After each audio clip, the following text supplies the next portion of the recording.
Welcome everyone to the Reserve East Virtual Open House. My name is Sloan Stinson and I'm the Communications Manager for the Reserve East project. With me today is Shane Mintz, District 4 Administrator for the Montana Department of Transportation, Phil Forbes, Senior Transportation Engineer from Morrison and Merrily, Patty Patterson, the Right-of-Way Manager for MDT, and Randy Boysen, Consultant Design Manager for MDT. And together, we're going to outline the improvements plan for Highway 258, otherwise known as the East Reserve Highway. If during the call, also on the call with us today is Katie Cleets, my colleague. She's going to be facilitating the Q&A session at the end of the presentation. If you have any questions during the presentation, please do not hesitate to enter them in the Q&A box found at the bottom of your Zoom screen, and we will address them when we get to the end. Lastly, just a note, we will be turning off our cameras during the presentation just to help with any bandwidth issues, but we will turn them back on when we reach the Q&A session. So we'll do that now. Okay. So to get started, we will start the presentation with an overview of the Reserve East project, then provide some more details on the improvements, followed by the project timeline, the right-of-way process, an outline of the Vision Zero program, and then we'll enter with the Q&A session. So to get started, I would like to introduce Phil Forbes, who will present an overview of the Reserve East project. Thank you, Sloan. Good afternoon, everyone. As Sloan said, I'm a Senior Transportation Engineer for Morrison Merrily. I'm the project manager working for the Department of Transportation. Thank you for taking time out of your day to join us for this virtual open house. Through the Reserve East project, the plan to improve Highway 258, the East Reserve Highway, starts just west of the Montana 16 Highway 258 intersection, down at the Big Muddy Creek Overflow Bridge, and extends eastward approximately 10.5 miles, ending near the curve in the road by Dagmar. The project improvements, an overview of that, include straightening the junction of Montana 16 and Highway 258 so that the roads intersect at a more perpendicular angle, adding 2-foot shoulders and shoulder rumble strips through the project area, adjusting the road alignment, the vertical alignment to improve sight distance for drivers, resurfacing the road to make Highway 258 a smoother ride, and flattening the side slopes throughout the project area. On the next few slides, we'll go into a bit more detail regarding these improvements. As you can see in this aerial photo, and as you may have experienced, the intersection of 258 and Montana 16 is quite skewed, making it difficult to see oncoming traffic, particularly for truck drivers. Further, the east side and west side of Highway 258 crossing Montana 16 do not align very well. The new intersection will be shifted about 200 feet south to result in a 25-degree skew, which is an improvement over the 40 degrees at the current intersection, and will build larger radiuses paved to accommodate large trucks making turns, all of which will greatly improve the safety of operations at the intersection. The yellow lines on this image show where the new road and intersection will be located. As you can see, the two roads will intersect at a more perpendicular angle. The realignment of the highway also allows us to control the grade up to Montana 16 from the bridge and provide gentler horizontal curves approaching the intersection.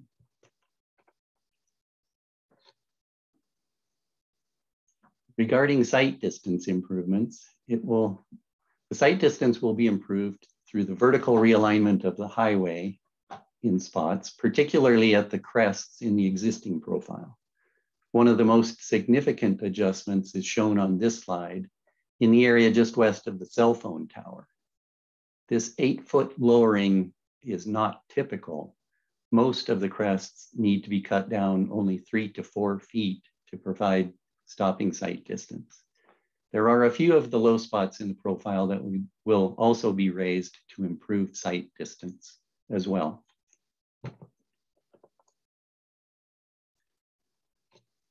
This stretch of the East Reserve Highway will also be widened with 12-foot travel lanes and 2-foot shoulders. An overall pavement width of 28 feet is proposed for this project. That, along with flatter side slopes, will give drivers more opportunity to avoid running off the road. Additionally, shoulder rumble strips to warn drivers will be added as shown in this graphic. Single vehicle run off the road is still the most common accident in Montana, resulting in serious injuries and fatalities. Rumble strips are a very cost-effective way of mitigating these crashes. The 28 feet of pavement should allow for vehicles to pull over to stop and other vehicles to pass safely in a breakdown emergency or law enforcement stop. I will now turn the presentation over to Shane, who will discuss the project timeline. Thank you, Phil. As you can see on the slide, we are currently in the project plan review phase. Later this year, MDT staff will contact landowners to discuss possible right-of-way changes. MDT recognizes the need for improvements and is working hard to finalize plans in 2023 and possibly start construction as soon as 2024 or 2025, depending on funding availability. Construction is anticipated to take 1 season to complete. However, many factors can affect this timeline, such as funding availability of contractors, right-of-way acquisitions, or even weather during construction. Regardless, MDT will do everything we can to complete this project as soon as possible. I will now turn the presentation over to Patty Patterson, who will talk a bit about our right-of-way acquisition process.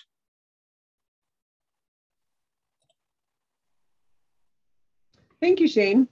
As Shane said, right-of-way will be authorized for acquisition later this year.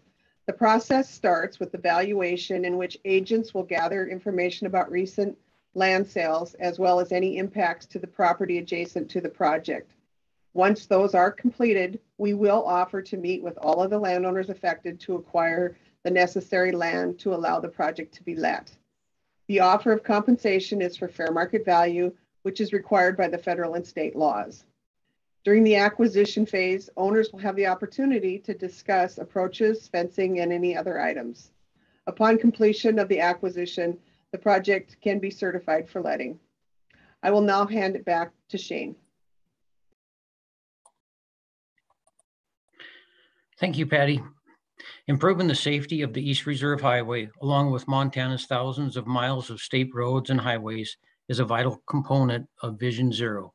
Vision Zero is an ongoing statewide collaboration among hundreds of agencies and organizations, which strives for the goal of 0 deaths and 0 serious injuries on Montana's highways.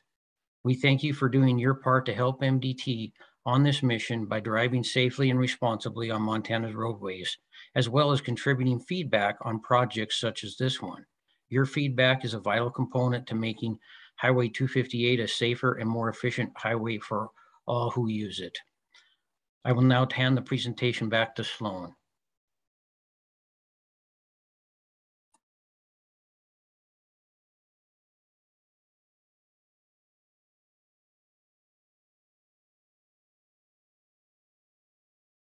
Sloan, if you're speaking, we can't hear you.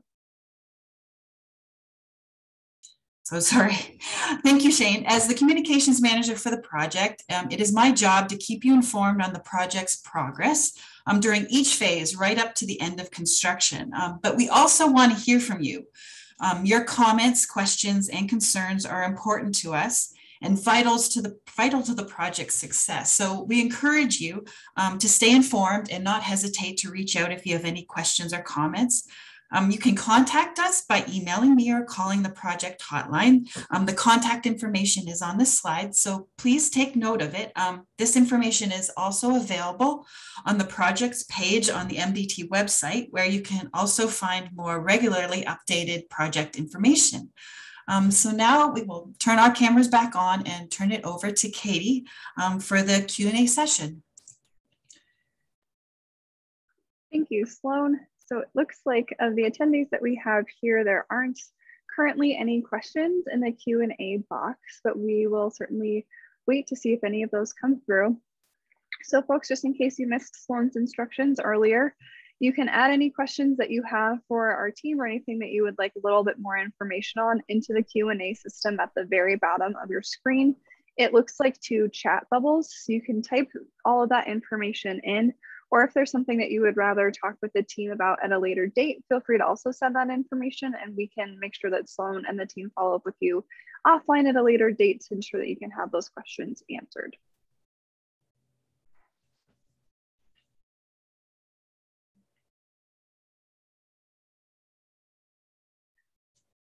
And as we wait, in case anybody just was interested in the presentation and doesn't have any questions, we do not have anything else planned for this time. Sloan will be sending future updates and things like that. So if you feel like you have what you needed, you're welcome to jump off, but otherwise our team will stay on the line in case any questions do come through.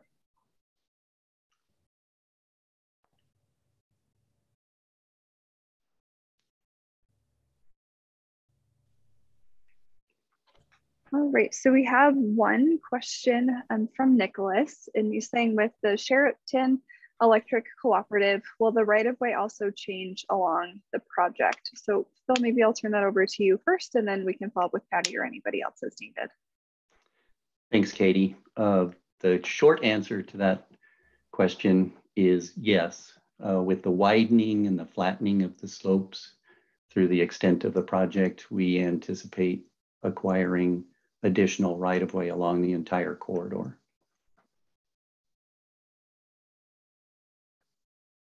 Thanks, Phil. And Nicholas, if you have any follow-up for that, please feel free to let us know. And Ms. Nelson, we see your comment as well. I will have Sloan be sure to follow up with you offline so we can have additional conversations about what impacts may or may not be with your property.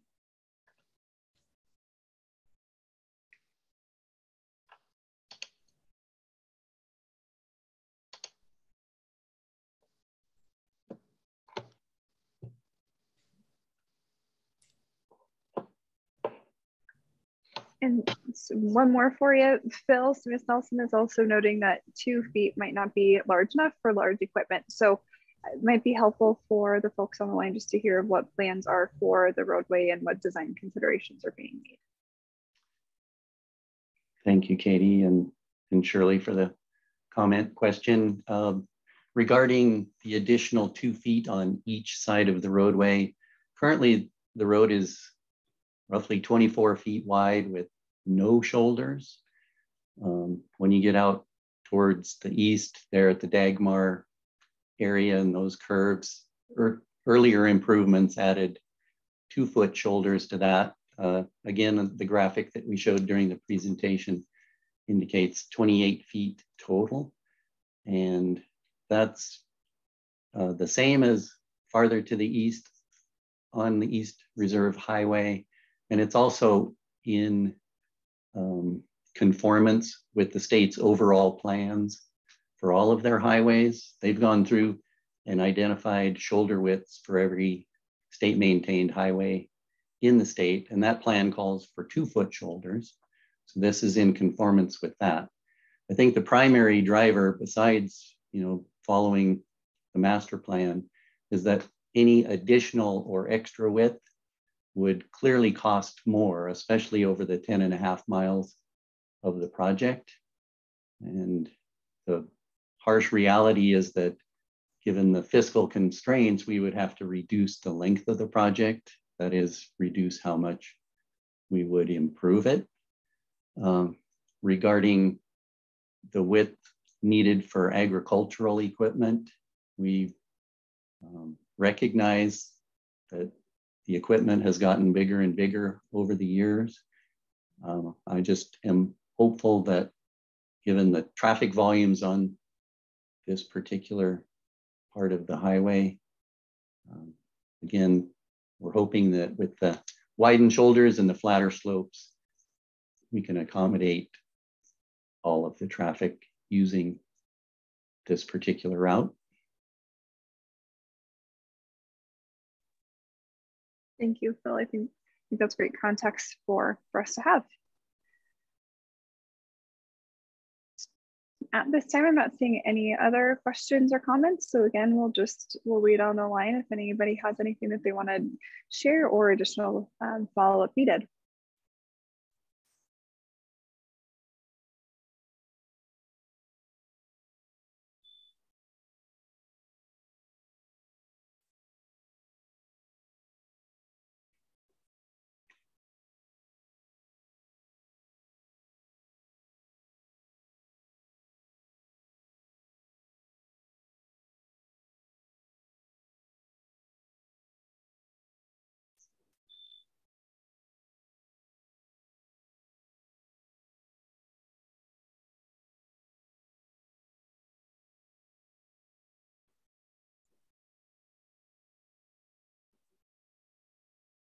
Sloan, as we're potentially waiting, do you want to share any of your plans for ongoing communication throughout this project so folks know how to stay in touch and stay involved?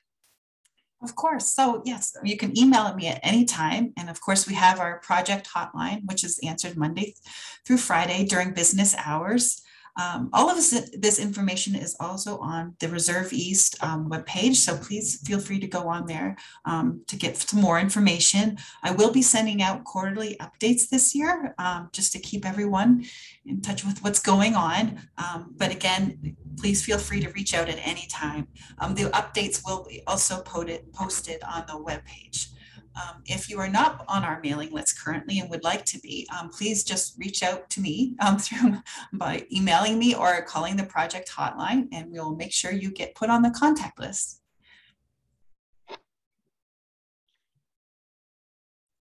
Thanks, Sloan. I would say maybe let's give it until 12:20, a few more minutes, and then at that time, if there's nothing else that comes through, our team will plan on closing it out. How does that sound? Sounds good.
Thank you, Ms. Nelson. We have your contact information here. We'll pass on to the team, and we'll be sure to follow up with you offline here in the very near future to address any of the concerns that you may have.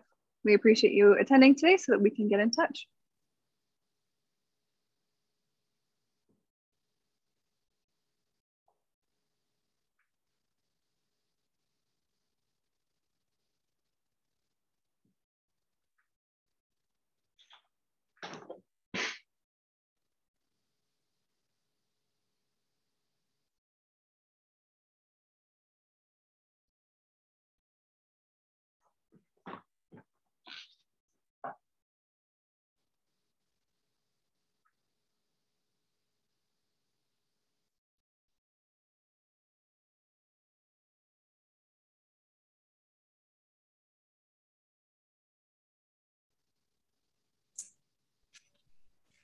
Okay, so if there's no more questions, thank you, Katie, for moderating the Q&A for us.